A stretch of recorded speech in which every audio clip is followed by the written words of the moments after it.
লাগলো তোমাদের? দারুণ লেগেছে, দারুণ। এর আগে কতবার খেয়েছো উজ্জ্বলদার? First time.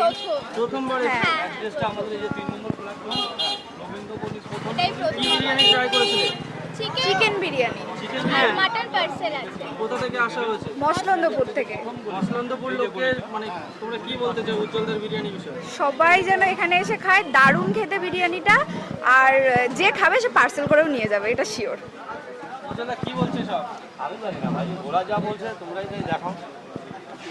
আচ্ছা, শুনলাম নাকি মসলন্দপুর নাকি তোমার শ্বশুরবাড়ি এলাকা? একদম এদের বাড়ি মানে আমার মামা বাড়ির পাশে। আচ্ছা, ঠিক আছে, আমার মামা বাড়িও মতলন্দপুর, শ্বশুরবাড়িও মতলন্দপুর। শ্বশুরবাড়ি এলাকার লোক আজকাল মানে আজকাল খেতে আসছে। তাই তো দেখছি আমি। মসলন্দপুরে কোথা থেকে এসছো? মসলন্দপুর তিনামতলা থেকে। এবারে শ্রীরামতলা তোমাদের বাড়ি? চারটার আগে কৃষ্ণ মন্দিরের ওখানে। যেমন লাইট তেমন